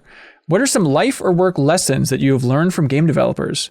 One I think about from Double Fine Adventure was how painful it was for people to work so hard and then get extensive notes from Tim Schafer. Constructive criticism is a painful pill to swallow, but it makes things better to continuously throw out work and iterate on it. Yeah, I think that's a great one. A great lesson from game developers in general is just that power of iteration. Even, like, you know, hearing the stories of them writing Portal 2, and we think of, oh, Portal 2, it's great, it's funny, but how many times they rebuilt that script and focus tested that script and that entire story over and over and over again. I think we're all spoiled again by being able to make a podcast, put it out the door. But, like, imagine if we iterated on this podcast that we're recording right now over and over and over again, we could make it perfect. I don't know. A lesson I liked that I was trying to find the exact quote for and I couldn't was just, it was some interview with a Ubisoft level designer. I don't even remember about what game, but they were just talking about the importance of constraints on a project. And, like, you can get lost when you don't have things restricting you, you know, right. When you have limitless places to go with it. But if you have, like, a core set of rules you're coming from, like, the best art comes out of necessity like that. And I thought it was interesting. And I'm sure the real quote is even better wherever it is. And that's why you want that job of, you need to rewrite this exact specific scene instead of just write a conversation between any two people, whoever you want, Leo, go. Right. Yeah, it's impossible. Rebecca, are you into stupid questions? It depends what kind of stupid question. Okay, well, get a load of this one. This is, my name is Dan. He writes in and says, could you all do your best sheesh, i.e. sheesh, Oh my God. and then come to a vote on who has the best sheesh? Leo, do you want to give us a sheesh? I was just thinking yesterday, I was like, oh, phew. The sheesh thing is over and I didn't have to figure it out. Wait, this is a thing? Yeah. Yeah. Wait, It's like you do the ice in your veins and then you say it. I'm going to Wait, be whoa, honest, whoa, whoa. I will not do it. Wait. Because it's too... I have never heard of this before. Okay, Yeah, Rebecca, it's on thank you. I'm TikTok. so go glad like I'm not this and alone. then you say it. Yeah, like you just... It's like a... It's kind of hard for me to explain what it means. It's just like a... It's just a thing. It's kind of like how dabbing's a thing. It's just a thing, like, at this point. But Same I won't page. do it because I don't like being put in positions where, Yep. due to my work, people think it'd be amusing for me to do something that's very, like, internet memey. I got this a lot when I taught to Miss Garcia. Can you dab? Can you whatever? I'm not going to dab. I'm not going to floss. Like, like we're gonna have to. No, I'm just not gonna do it. So That's your you right. cannot get my best sheesh. If Okay. if it's something I did normally, I would do it. Yeah. But since I don't do it, it would feel like I'd feel washed doing it. Yeah, you really So. deflated my enthusiasm for this because I thought this was just sheesh as in good old fashioned like sheesh. But I didn't know that it's the equivalent of dabbing, for Christ's sake. Yeah, I mean, I think it's a comparable for the sake of this conversation. Yeah. And the knowledge everyone respectively has. I think that's my easiest kind of Okay. way to break it down. But yeah. Okay, we'll move on then. But thank you for teaching us what cool people are doing because everybody young is cool. Is that the way it works, Rebecca? Don't ask me. I'm Okay. not cool. Damn it. Anyways, Nick L writes in and says, Janet, will you floss? Which I think is inappropriate. No, Nick L No, writes but in. I will admit that I did finally get down how to floss because in my private life I will floss to be dumb, and I never knew how to bring it back. But I finally learned, and I learned like 3 years too late. So I can do it. I won't do it now. Like I don't do it on command. It's gotta I gotta be in the moment, you know. But And it's even though I gotta know be that's with a fake someone question, special. but- Yeah, Yeah, save you know your what I mean? flossing. Like that's yeah. that's beyond Patreon exclusive. Like that's just like my apartment, you know. That's Yeah. like next level content. I had I was blown away by some flossing recently, which rarely happens. But when I saw Black Widow in the theaters, there were these 3 kids, I don't know, probably like 13 or something, in the front row, talked throughout the entire movie. Loudly, they kept like repeating the lines, but not like in a fun way, like making fun of the movie. And it's the type of thing where it's like, that should drive me insane, and normally it would, but it had been a year and a half since I went to a theater, and so I was just tickled pink. I was like, look at it, there's other people here. Look at them. They're interacting with this movie in a completely different way from the way I want to be interacting with this movie right now. They're spilling their candy loudly on the ground. So it was literally the entire theater at multiple points. I'm not exaggerating. I mean, like hundreds of people were going, shh. Or maybe they're saying sheesh. I couldn't quite make it out. Maybe they're all just really hip. But people were trying to shush these kids throughout the entire movie. And then at the end of the movie, as the credits were rolling, these 3 kids went to the front of the theater and then just flossed in front of everybody. I can't. I don't know if I could have handled that. You handled that a lot better than I would have. I think I Thanks. would have had something. I wouldn't be on this episode. Like something would have broken within me. What am I going to do? Go up and tackle him? I don't know. I mean, it's weird because I'm like, would I like call an usher? But then it's like, they were just kids. Like I remember being like in high school. I wasn't that obnoxious ever, thank God. But I remember like whenever I would take public transit as an adult, like there'd always be that group of kids that was like 12 friends and they're loud and they're annoying and they got their. But I'm like, you know what? You live your life, because when I was in high school, I did the exact same thing because you always traveled in packs and it was like kind of a safety thing and just a social thing, and you couldn't help but be kind of loud because like. You're a kid. I don't know. You're trying to study for like physics, and someone's drinking an energy drink, and somebody's opening a honey bun, and then you got to move out the way. Like that's just kind of the nature of being young. But I once had one. My students would floss sometimes because that's what you would do. And one of my kids once flossed like so fast. It's still to this day one of the funniest things I've ever seen. Yeah, I miss the hell out of those kids. That broke the record. Yeah, it's such a weird thing, but it was strangely empowering to be a little stinker back in the day. Like I remember seeing, this really dates me, but I saw the Wing Commander movie in theaters, and I just checked out. So I would have been 12 years old. And I remember it was like the first time that I went with like a group of friends, and there were like a bunch of girls there. And I remember it was like the big moment of like, we are making fun of this movie throughout the entire movie. And it's very rightfully done. That movie sucked hard. But we just roasted that movie throughout. And I remember thinking while that was happening, like, it's happening. This is cool. We're like the cool older people now in a theater making fun of a movie. So hopefully the Black Widow experience was that for those stupid kids. Empowering. It's empowering. And, you know, everybody wants to shush them. We're all just jealous. We want to be the 13-year-old screaming at the screen. That would be fun. It'd be more fun than quietly watching a movie. Yeah, nobody got up and outflossed them at the end. They know they were beaten. That's right. We all slinked away in shame. Nick L. writes in and says, hello, cohorts, and a special hello to special guest Rebecca. Good name, by the way, Rebecca. Rebecca Stone is solid. Well, thank you. Congratulations. Do you get that a lot?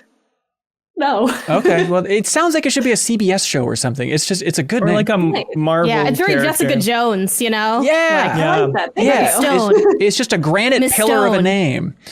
Anyways, Nick writes in and says, okay, what's the worst ad? What is the worst ad to sit through? Something you already have or something you don't have but will never want? I think the ad for something I already have is worse, especially if I'm online. If they're collecting all this data on me, they're not doing a very good job of figuring out what I already own. That is true. That's a really good question. That's like if you buy something on Amazon and then they send you emails, you might also like this exact same thing in different brands. And it's like, I already bought that thing. I don't need it in different brands. You like cables? Try these cables. Yeah, like, I don't need it. I just bought it. I think it depends on the length and the frequency of the ad, but I'm going to lean on, I'm going to lean on something I don't have and like don't want. That was an option, right? That was the two. Because specifically I'm thinking of this, I'm on TikTok a lot and I keep getting the same ad for this. Now I feel like I'm giving them promo. I don't remember the name of the company, but it's a dress that it basically has a skirt built underneath it where it's like shorts and, you know, the top part is just the dress. Yeah. And they're like really heavily marketing this thing. And I even went to the account, like I took the time, I looked up the account and I blocked the account to try to get, like, that's what I do on Twitter too. Every time I get an ad, I block that brand until I live in an ad-free vacuum. That's the dream. I don't know. It's not going to work, but that's what I do. And I still get those ads and I've gotten them so much. So it depends on how aggressive I think the marketing is for something that I don't want. But sometimes I do, me and my family will be like, yeah, we already have HBO Max. Like, or I hate that is it HBO Max that they have ads like within their service for other like HBO stuff. And I'm like, I already paid. Yeah, I'm already here. Right, like we are all here. But together. you could be using it more. Think about it. Yes. Yeah, the ads for stuff that you would never want. Like, I think about all the ads I've experienced in my life for like car insurance. It's like, I don't know. I guess I got State Farm 1,000 years ago. I will never think about it again. But just, I'm overwhelmed by car insurance or even car ads. Or like, I'm going to buy one every 15 years. Leave me alone. And I'm not going to remember this commercial. I promise you. Because they're all the same. They're all the same. They go from point A to point B. Great. But what if you drove on the beach? Speaking of car things, you just struck something in me. I hate when you're listening to the radio and a commercial comes on that has like car beeping or sirens or anything. Like those should not be allowed to be in ads while you're driving. Yep, I agree. Yep. It's very confusing. Reminds me, this is a complete tangent, but I used to have a car where the low fuel sound was identical to one sound. I think it's in The Wall, in Pink Floyd's The Wall. Somewhere in that album, there's just like this beep that's a very subtle beep in the background, and it would drive me nuts because every time I would drive it and listen to that album, I would think, oh, I'm low on fuel. Anyways, the real worst ad, this is the worst ad I've seen in a very long time. It plays all the time on Hulu because I'm going through Mary Tyler Moore and just loving it, but these ads are driving me nuts. And it's this ad with Margot Robbie, and it's for watches. Has anybody seen this? It's just black and white, and it's her just talking about the concept of time. Let's soak it in together. I'm going to let everybody suffer here. It's 20 past 12. A watch could keep you on track. It can be an expression of your personality. I was born at 7:45 in the morning, probably the earliest I've ever gotten up, except for a work day.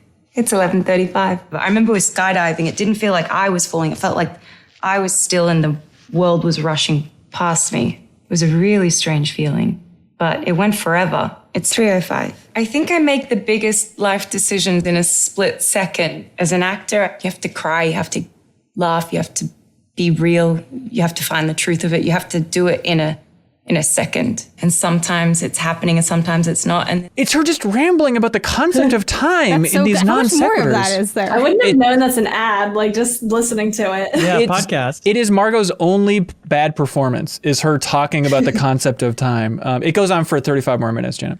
You probably keep getting it because you skydived that one time. Oh, that's probably true. Was that what it felt like? Did it feel like the world was rushing past you? Like you weren't falling, but instead the world was moving? It felt like my tandem buddy was Margot Robbie talking about watches. Yeah. Jesse Jockstrap Brown Ball Doc. All right, welcome. Says, hey, everybody, what are some things in games that used to scare you even though they were never intended that way? My example would be the abandoned Jinjo village at the start of Banjo-Tooie. The music and the atmosphere of that place used to freak me out when I was younger. My brother and I had a lot of fun with the game, but I haven't picked up the game since. Any other games that were secretly scary? Just all boss battles. I had I had really bad anxiety, but as a kid, I was really stressed about doing bosses. Like they always seemed really hard to me, and they are sort of presented to be like the big thing you have to do, even though they weren't necessarily always difficult, like with Yoshi's Island being one of the most distinct ones where I would struggle so much, despite the fact that like you have unlimited eggs and there are like places you can stand where you get no damage. But I wasn't aware of all of that strategy when I was 5. So it was just scary to me. And like, the music changes and I never know how to say his name. Is it Kamek? The little wizard dude? Yeah, I think so. Right. It's like you got a regular enemy and then he flies by and now he's big and it's like, oh man, it's on, it's like, this is the big thing. And then if you mess it up, you got to go back. So I always found that really stressful. The final boss too, like it changes the tone of Yoshi's Island, that huge where it's like, bang, bang, bang. Like, oh my God. Yeah. Yeah. It's like, oh, that's, the music is all crazy. And that, and I think I was a little bit afraid or like stressed out by who also becomes a boss at one point, spoilers from Art 64. What's his name? Thwomp? No, it's not Thwomp, because Thwomp's the thing that, the black one, Womp and Thwomp, are those, oh God, help us, Rebecca, you're on a Nintendo podcast, you gotta save us. Not Mario. Damn it. Either Womp or Thwomp. Yeah. He's got the white axe strategically on his back, so you know exactly where to hit him. Yeah, he's scary. He's scary. Just because he looks so mean, yeah. And like that was the craziest thing, is we did the deepest dive on Super Mario 64, and the most common comment throughout that entire thing was people writing in talking about how scary the game was. They're like, it was horrifying. They're like, the tone of the castle freaked me out. Obviously, his name is Womp. Womp, thank you. Obviously, the spooky eyeball world is terrifying. The piano. Yep, exactly. That was scary. Jump scare.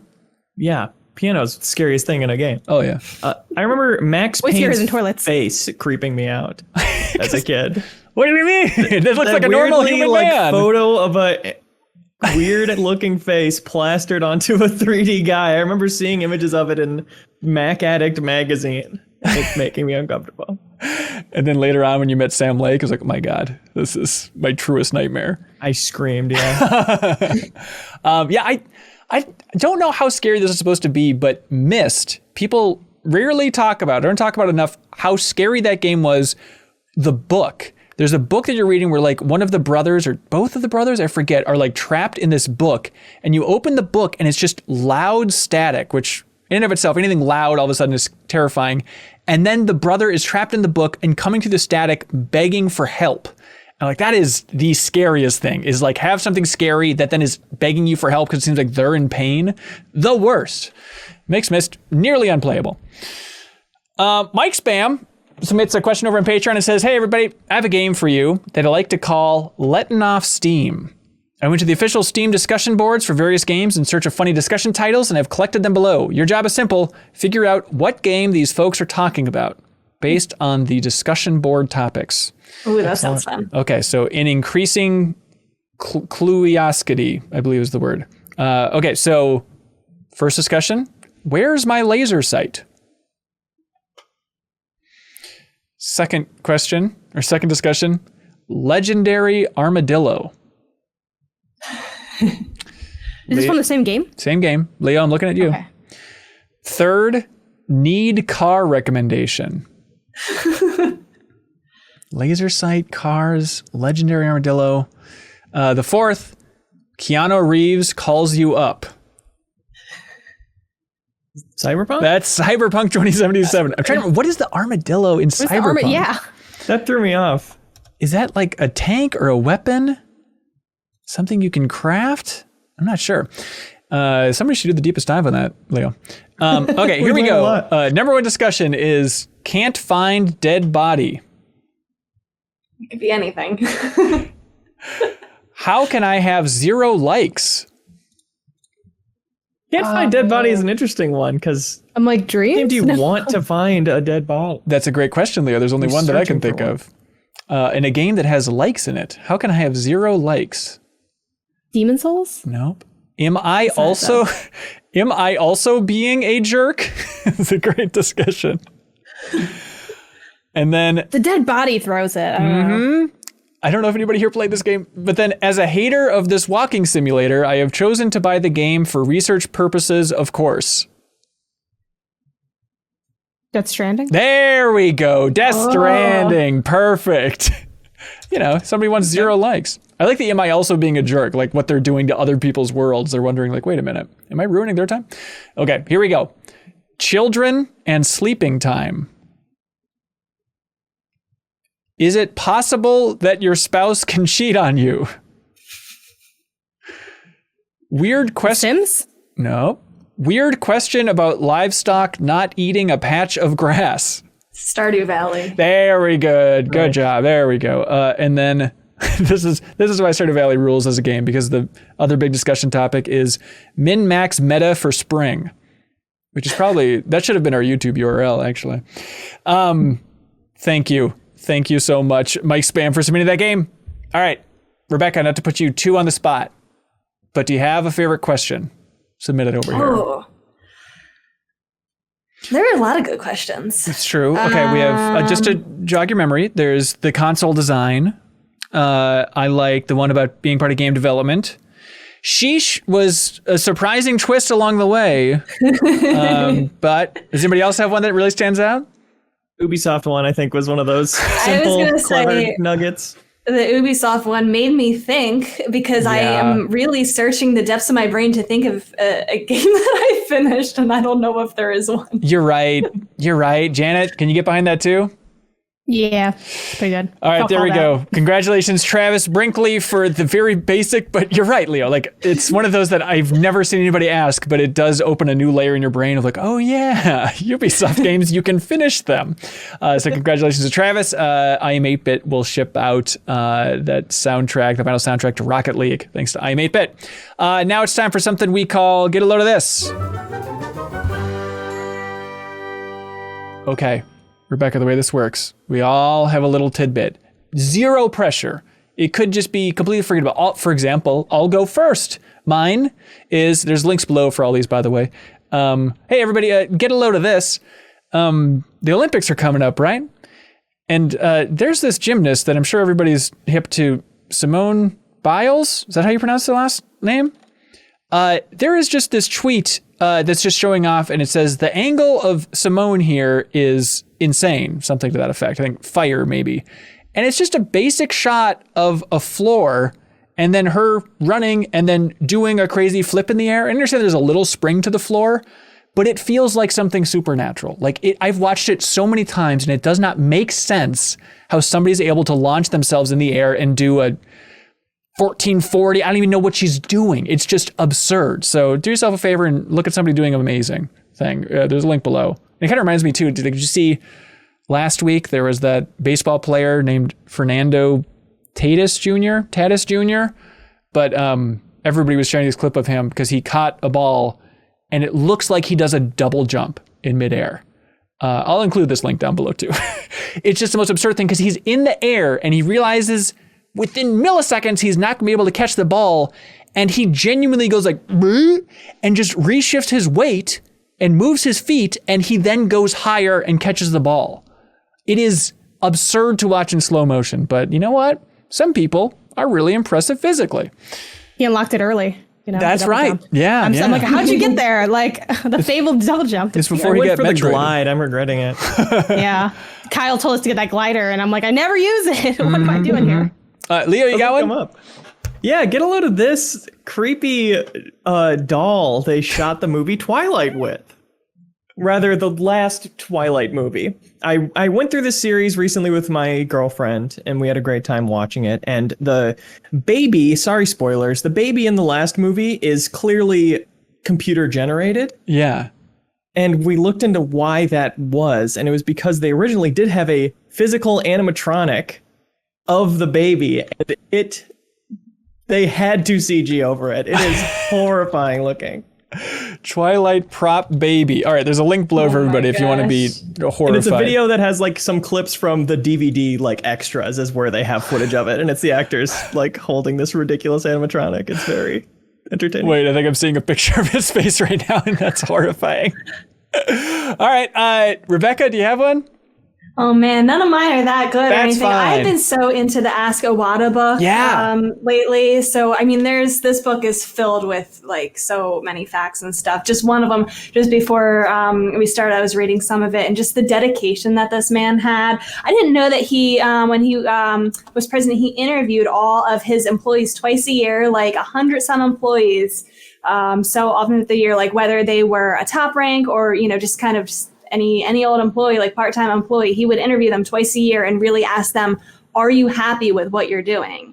And that really struck something with me, like asking them, are you happy? And if they said no, then he would work with them to figure that out and find out, well, what are you doing that is not working? What's not happy? And then he would actually change stuff. And man, to have a boss like that, and like it's no wonder why he's a legend now because of things like that. Yeah. Good book if you want to learn more about. There's so many good facts in this book. It's really good. And that's a great point. Like, it's fascinating because, he starts that when he's the president of HAL, when it's a pretty small crew. And he's like, yeah, sure, I'll have like long one-on-one discussions with all the employees. And then when you're in charge of Nintendo, it's like, well, I can't not do this. So he's just with these developers for hours to just unpack. He said some would be hours long with just some small employee, like low-level employee. Yeah, and like, well, that's so great. No wonder that's where a lot of ask comes from, right? Because he's very good at asking questions. Turns out, because he's had to ask questions to like, a random technician that's just hired on the team or something, but it's so sweet. Janet? Yeah, get a load of this. Drake had a date at an empty Dodger stadium, which I think he's done this before, where it's just like, and what blows me about this story is not that he did that because he's like rich, but the whole point was like, oh, so we can be alone and have dinner alone and also, I don't know, be in this empty Dodger stadium for some reason. But of course, like, everyone found out because a helicopter just flew over to get footage and pictures and stuff. And I was just like thinking about that, especially in context to like a conversation we had either last episode or an episode ago about like fame and pseudo fame and like that relationship. I'm like, you clearly just can't. If you can do that and still not be alone, like that's pretty wild to me. And also I was trying to figure out, like in my household, even if I was that rich, is that something I'd even want to do? Because it just seems weird. It's like too obnoxious. To bring a dinner table to like you're where the shortstop stands. You're just gonna put a dinner table there and just eat. It seems a little bit odd. Rich people run out of stuff to do. That's the lesson. Yeah, it's like they're basically living as if we were living in a simulation. If we were like in the Matrix. We might be living in a simulation. Well, we probably are. But I guess, if we were in the Matrix, like what we'd be doing like 10 years in is just weird stuff like that, right? I'm just like, well, I guess I've never lit myself on fire. I guess I'll do that. And that's what a lot of rich people are living through now. So we have to honor and respect it. Yeah. Well, hopefully they try lighting themselves on fire. Okay. Hey, everybody in the Discord, Toby submitted a link with a tweet from IGN that Psychonauts 2 will feature an invincibility toggle, as developer Double Fine believes, quote, all people should be able to enjoy games. And then Double Fine went on to explain that all people should be able to enjoy games, all ages, all possible needs. It's an ongoing and important process for our industry and a challenge we need to meet. End of the day, we want you to have fun, to laugh, to experience a story that affects you on whatever terms you want. I love that idea. Just put it in. If anybody wants it, they can have it. And I don't think there's a big downside. Like Rift Apart was really great on that front, just letting you skip puzzles, skip so many things. And I didn't hear anybody complain about it. Is there a downside to doing this? No. Anything that makes a game more accessible to as many people as possible is a good thing. Yeah. The worst people in the world will get mad about it if that's a downside. Yeah, that's about it. Well, hey, that's it for the podcast. Rebecca, thank you for being here. Thank you so much for inviting me. This was a lot of fun. What would you like to plug? If you could point people in one or two directions, where would you point them? Oh, you can find me on Twitter, Twitch, everywhere at ForestMinish. That's where I kind of put all my links to everything. Find me on Writing for Twinfinite, Nintendo Shack Podcast. Go look me up at ForestMinish. Sweet. It's all there. That sounds great. Yeah, thanks again for being here. Let's see, stuff we have. We have the Lord of the Rings commentary track. We just posted that. It's a Patreon exclusive. If you support us over on Patreon, you unlock the full commentary track for the Fellowship of the Ring with Leo Vader, myself, and my old childhood friend, Ronnie.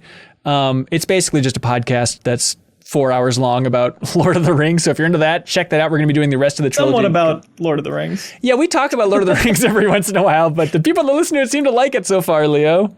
It was very fun. I'm really proud of it. Oh, good. Yeah, so you can unlock that. Also, you get the commentary tracks for Advent Children and the Star Wars sequel trilogy and a bunch of other fun stuff. So we appreciate the support. Also, this Friday, well, first of all, this Thursday, Janet's going to be streaming on twitch.tv/MinnMax show. Do you know what you're streaming yet, Janet? No pressure, no pressure? I don't think I know yet. All right, keep thinking about it. Splatoon 2 is in my back pocket, so I might do that. But I know people would want to play, and it's Nintendo, so it just gets so hard to play. Like, you might just be watching me lose at Turf Wars, but we'll see. You could finish Breath of the Wild. Oh. I could. Honestly? Finish a lot of things. That'd be kind of fun. Jump back into Breath of the Wild with the community kind of I'm like, I'm not shutting down the stream until we roll credits. I think that'd be fun. But the big star of the show, other than Janet streaming on Thursday, is on Friday at 5 p.m. Central. Because we hit our channel points goal on Twitch, we're going to be streaming Mario Party. Super Mario Party with the online modes. It's going to be Janet and Suriel and Jeffem and Sarah Podzorski, MinnMax's streaming compatriot, all jumping in there for Janet, what I was promised would be a very intense and very competitive round of Super Mario Party. Yeah, I'm ready to be bitter. So perfect. Can't wait. Yeah, look forward to that. You can follow us on Twitch at twitch.tv/MinnMax show. We appreciate the support. Also, we have the deepest dive coming up. Leo, we are going to take the deepest dive into, drum roll please, Leo. You won't be able to hear it because of Discord. That's right, everybody. Dead Space 1. Dead Space 1 will be the next deepest dive in honor of a lot of rumors swirling about maybe what EA is going to be announcing next week at EA Play, which is happening on that Thursday. So we are going to be taking the deepest dive into Dead Space 1. Rebecca, it's kind of like a community game club where we encourage everybody to play along with us. And so we are going to be playing through the first half of that game. So the first 6 chapters. So until the end of chapter 6. And then on July 26th is when we'll be taking your comments over at patreon.com/MinnMax with 2 N's with your thoughts on the first 6 chapters of Dead Space 1. Dead Space 1 is available all over the place. I believe it's on Game Pass. The PC version is I remember the resolution being a little bit janky and stuff, but it's also still available on Steam if you want to play it there.